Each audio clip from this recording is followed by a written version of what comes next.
ओम शांति। 13 दिसंबर 2025 के ईश्वरीय महावाक्य। पहले सुनते हैं मुरली के मुख्य पॉइंट्स। बाबा ने कहा, रोज अपने चार्ट में देखना है हमने कितने पाप और कितने पुण्य किए हैं। खबरदार रहना चाहिए। भले मनसा में बुरे संकल्प व स्वप्न आदि बहुत आएंगे, लेकिन डरना नहीं है।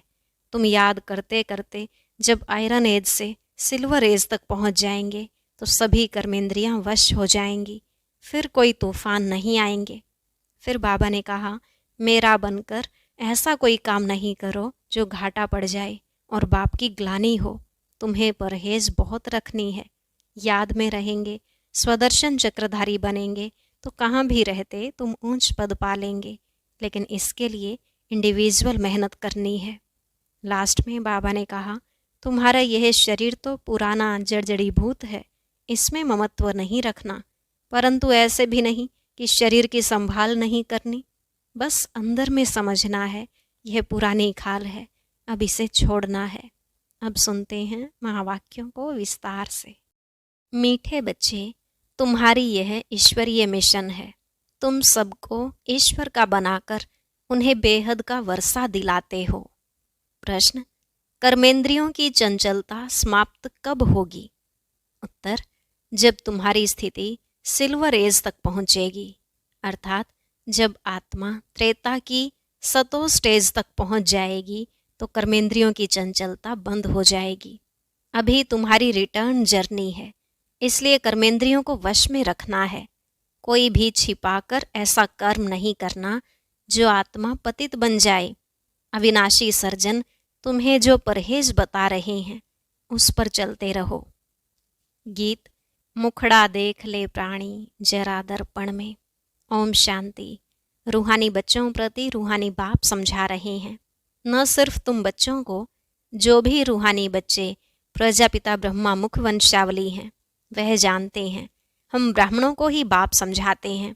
पहले तुम शूद्र थे, फिर आकर ब्राह्मण बने हो। बाप ने वर्णों का भी हिसाब समझाया है। दुनिया में वर्णों को भी समझते नहीं, सिर्फ गायन है। अभी तुम ब्राह्मण वर्ण के हो, फिर देवता वर्ण के बनेंगे। विचार करो, यह बात राइट है? जज योर सेल्फ। हमारी बात सुनो और भेंट करो। जो भी तुम जन्म जन्मांतर सुनते आए हो और जो ज्ञान सागर बाप समझाते हैं उनकी भेंट करो। राइट क्या है? ब्राह्मण धर्म अथवा कुल बिल्कुल भूले हुए हैं। तुम्हारे पास विराट रूप का चित्र राइट बना हुआ है, इस पर समझाया जाता है।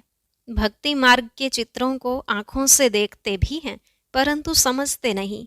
कोई के ऑक्यूपेशन का पता नहीं है। अभी तुम बच्चों को अपनी आत्मा का पता पड़ा है और 84 जन्मों का भी मालूम पड़ा है। जैसे बाप तुम बच्चों को समझाते हैं, तुमको फिर औरों को समझाना है। शिव बाबा तो सबके पास नहीं जाएंगे, जरूर बाप के मददगार चाहिए ना। इसलिए तुम्हारी है ईश्वरीय मिशन।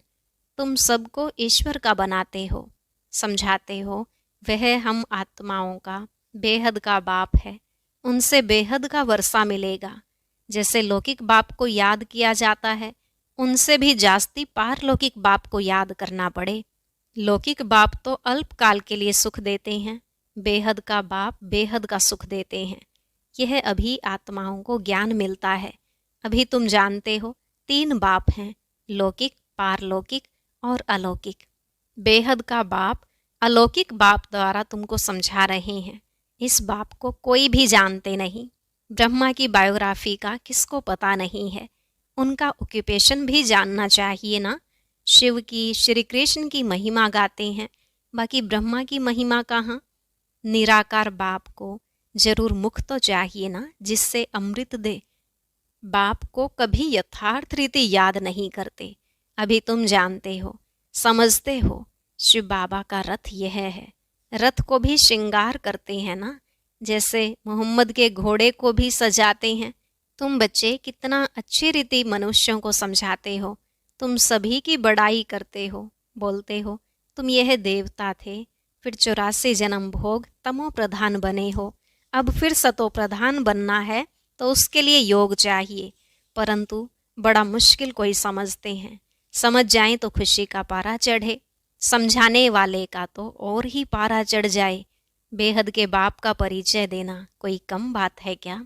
समझ नहीं सकते, कहते हैं यह कैसे हो सकता है। बेहद के बाप की जीवन कहानी सुनाते हैं। अब बाप कहते हैं, बच्चे पावन बनो। तुम पुकारते थे ना कि हे पतित पावन आओ। गीता में भी मन मनाभव अक्षर है, परंतु उनकी समझानी कोई के पास है नहीं। बाप आत्मा का ज्ञान भी कितना क्लियर कर समझाते हैं। भल कहते हैं आत्मा बिंदी है, भ्रिकुटी के बीच स्टार है, परंतु यथार्थ रीति किसकी बुद्धि में नहीं है, वह भी जानना पड़े। कलयुग में है ही अनराइटियस, सतयुग में है सब राइटियस। मनुष्य समझते हैं यह सब ईश्वर से मिलने के रास्ते हैं, इसलिए तुम पहले फॉर्म भराते हो। यहाँ क्यों आए हो? इससे भी तुमको बेहद के बाप का परिचय देना है। पूछते हो आत्मा का बाप कौन? सर्वव्यापी कहने से तो कोई अर्थ ही नहीं निकलता। सबका बाप कौन, यह है मुख्य बात। अपने अपने घर में भी तुम समझा सकते हो। एक एक मुख्य चित्र, सीढ़ी, त्रिमूर्ति, झाड़, यह बहुत जरूरी है। झाड़ से सब धर्म वाले समझ सकते हैं कि हमारा धर्म कब शुरू हुआ। हम इस हिसाब से स्वर्ग में जा सकते हैं। जो आते ही पीछे हैं वह तो स्वर्ग में जा न सके, बाकी शांति धाम में जा सकेंगे। झाड़ से भी बहुत क्लियर होता है, जो जो धर्म पीछे आए हैं उन्हों की आत्माएं जरूर ऊपर में जाए विराजमान होंगी। तुम्हारी बुद्धि में सारा फाउंडेशन लगाया जाता है। बाप कहते हैं आदि सनातन देवी देवता धर्म का सैपलिंग तो लगा, फिर झाड़ के पत्ते भी तुमको बनाने हैं। पत्ते बिगर तो झाड़ होता नहीं, इसलिए बाबा पुरुषार्थ कराते रहते हैं आप समान बनाने के लिए। और धर्म वालों को पत्ते नहीं बनाने पड़ते हैं, वह तो ऊपर से आते हैं, फाउंडेशन लगाते हैं, फिर पत्ते पीछे ऊपर से आते जाते हैं। तुम फिर झाड़ की वृद्धि के लिए यह प्रदर्शनी आदि करते हो, इससे पत्ते लगते हैं, फिर तूफान आने से गिर पड़ते हैं, मुरझा जाते हैं। यह आदि सनातन देवी देवता धर्म की स्थापना हो रही है। इसमें लड़ाई आदि की कोई बात नहीं, सिर्फ बाप को याद करना और कराना है। तुम सबको कहते हो, और जो भी रचना है उनको छोड़ो। रचना से कभी वर्षा मिल ना सके, रचयिता बाप को ही याद करना है, और किसकी याद ना आए। बाप का बनकर ज्ञान में आकर फिर अगर कोई ऐसा काम करते हैं तो उसका बोझा सिर पर बहुत चढ़ता है। बाप पावन बनाने आते हैं और फिर ऐसा कुछ काम करते हैं तो और ही पतित बन पड़ते हैं। इसलिए बाबा कहते हैं ऐसा कोई काम नहीं करो जो घाटा पड़ जाए। बाप की ग्लानि होती है ना, ऐसा कर्म नहीं करो जो विकर्म जास्ती हो जाए। परहेज भी रखनी है, दवाई में भी परहेज रखी जाती है। डॉक्टर कहे यह खटाई आदि नहीं खाना है तो मानना चाहिए। कर्मेंद्रियों को वश करना पड़ता है। अगर छिपाकर खाते रहेंगे तो फिर दवाई का असर नहीं होगा। इसको कहा जाता है आसक्ति। बाप भी शिक्षा देते हैं, यह नहीं करो।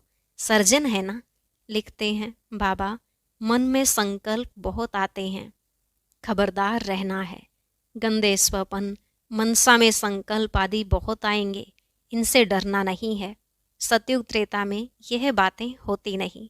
तुम जितना आगे नज़दीक होते जाएंगे, सिल्वर एज तक पहुँचेंगे, तब कर्मेंद्रियों की चंचलता बंद हो जाएगी, कर्मेंद्रियां वश हो जाएंगी।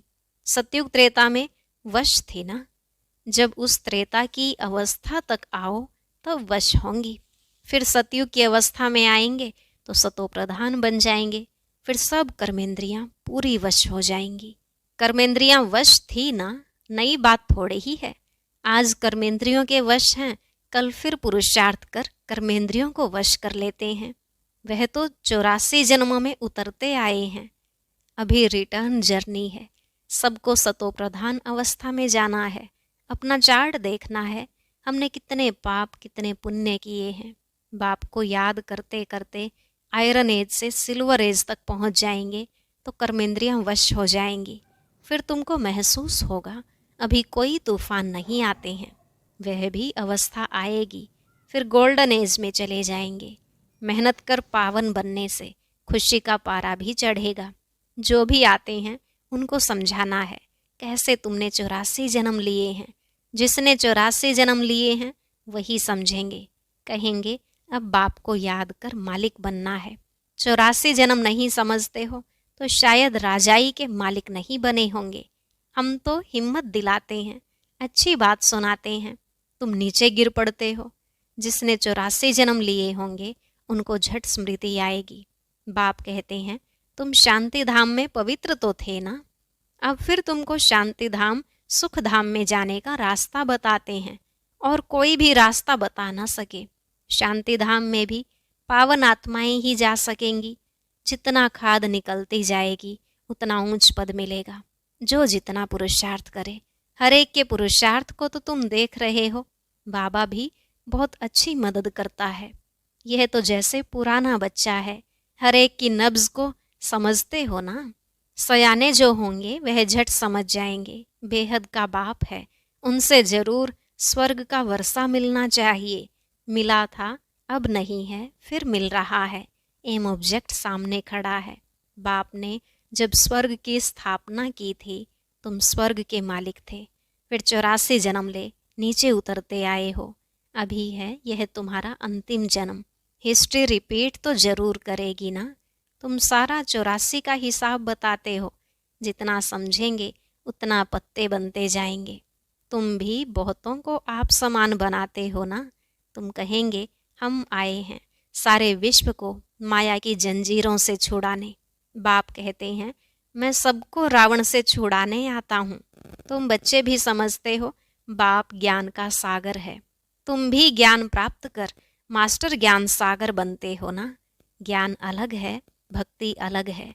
तुम जानते हो भारत का प्राचीन राजयोग बाप ही सिखलाते हैं, कोई मनुष्य सिखला नहीं सकते।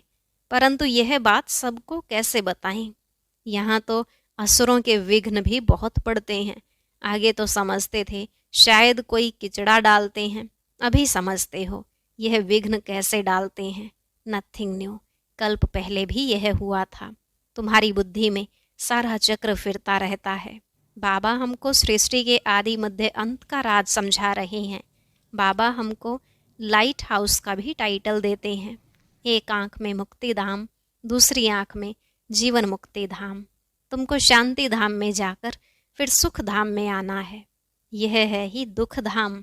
बाप कहते हैं इन आँखों से जो कुछ तुम देखते हो उनको भूलो, अपने शांति धाम को याद करो। आत्मा को अपने बाप को याद करना है। इसको ही अव्यभिचारी योग कहा जाता है। ज्ञान भी एक से ही सुनना है, वह है अव्यभिचारी ज्ञान। याद भी एक को करो, मेरा तो एक, दूसरा ना कोई। जब तक अपने को आत्मा निश्चय नहीं करेंगे तब तक एक की याद आएगी नहीं। आत्मा कहती है मैं तो एक बाबा की ही बनूंगी, मुझे जाना है बाबा के पास। यह शरीर तो पुराना जड़जड़ी भूत है, इनमें भी ममत्व नहीं रखना है। यह ज्ञान की बात है। ऐसे नहीं कि शरीर की संभाल नहीं करनी है, अंदर में समझना है यह पुरानी खाल है, इनको तो अब छोड़ना है। तुम्हारा है बेहद का सन्यास, वह तो जंगल में चले जाते हैं। तुमको घर में रहते याद में रहना है। याद में रहते रहते तुम भी शरीर छोड़ सकते हो। कहाँ भी हो तुम बाप को याद करो। याद में रहेंगे स्वदर्शन चक्रधारी बनेंगे तो कहाँ भी रहते तुम ऊंच पद पालेंगे। जितना इंडिविजुअल मेहनत करेंगे उतना पद पाएंगे। घर में रहते भी याद की यात्रा में रहना है। अभी फाइनल रिजल्ट में थोड़ा टाइम पड़ा है, फिर नई दुनिया भी तैयार चाहिए ना। अभी कर्मातीत अवस्था हो जाए तो सूक्ष्म वतन में रहना पड़े, सूक्ष्म वतन में रहकर भी फिर जन्म लेना पड़ता है। आगे चलकर तुमको सब साक्षात्कार होगा। अच्छा, मीठे मीठे सिकलधे बच्चों प्रति माता पिता बाप दादा का याद प्यार और गुड मॉर्निंग। रूहानी बाप की रूहानी बच्चों को नमस्ते। रूहानी बच्चों की रूहानी बाप दादा को नमस्ते नमस्ते, गुड मॉर्निंग, शुक्रिया बाबा शुक्रिया। धारणा के लिए मुख्य सार। पहला पॉइंट, एक बाप से ही सुनना है, एक बाप की ही अव्यभिचारी याद में रहना है।